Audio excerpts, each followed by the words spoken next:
we give it back, it's a give and take. We can't just take, all right? It's 50-50.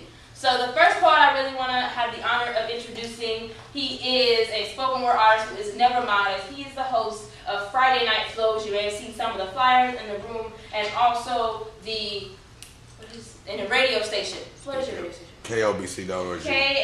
KLBC.org. And I am really, really excited to see this young man rip the mic, the invisible mic here, okay? So we can send there's a mic. He's about to rip it. Please give all your energy to UrbanVoodoo.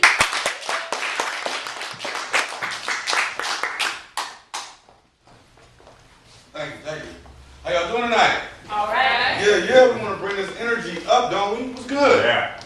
Yes. So my name is UrbanVoodoo, live and direct, like she says. I host Friday Night Flows off in Long Beach on 4th and Atlantic. And I'm just going to get to it. This piece is called Little Andre. Little Andre broke down, crying right before it was time for him to pray. He told me this in confidence, so I'm not at liberty to disclose his identity without consent. So I spent hours trying to rearrange events so that I could tell his story properly. You see, it's tragic when the system fails to protect the child because they stuck on images which they project. Such was the case with his story. His mother never wanted to marry his father, so he was always a victim of the resentment she harbored. Never bothered to mention a righteous word about his father. Never bothered to mention that Daddy called on a daily basis. Plus, she was incoherent, always in and out like changing stations on desolate places, on road trips across this nation. Little Andre was out of tune and out of touch. Told me that when he and sister were alone, mama's man would fuck with us. These awful words spilled forcefully like levees breaking in New Orleans. Said ever since his sister was 13, mama's man gave her lots of compliments on her jeans, not to mention the trinkets and small tokens of appreciation. He was a little confused because he was only 8 when mommy's daddy friend moved in. That's when you could hear the closet noises, squeaky toys and stumbling hallways from sister's little room. I sat silently, unable to utter a sound until little Andre's story found conclusion. These are examples of how lives fall apart.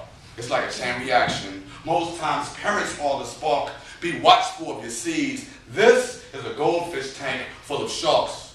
His thoughts seem quite dark, obsessed with things that burn. Rather speak frankly about fire than to answer my last question. He merely squirmed in his little seat. His expression was fear more than anger, like, what could I do? I, a stranger with no knowledge of the sequence of events. God was already mad somehow at him, at least that's what his mummy told him.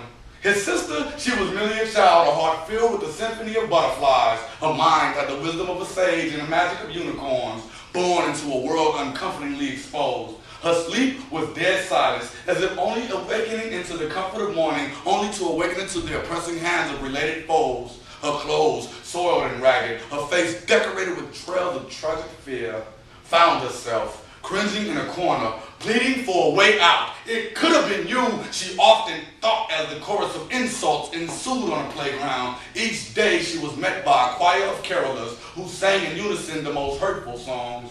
Your mama was a crack whore. Your mama was a crack whore. Crack whore, crack whore. Your mama is a crack whore who hung out on Broadway, well known to the groovers on the set, who were often seen meting out the most cruelest punishments against her whenever mommy had a debt. So, little Andre broke down and cried last night right before he prayed. He stayed deathly silent, listening to reasons young kids like him grow up to be tyrants doing gang violence. He broke down like a 64 Chevy that looked good on the outside, but inside, it's poorly maintained. He wished he could talk to his pops, but ever since the judge dropped his gavel, he and son been estranged. These are examples of how lives fall apart. It's like a chain reaction. Most times parents are the spark. Be watchful of your seeds. This is a goldfish tank full of sharks. Little Andre.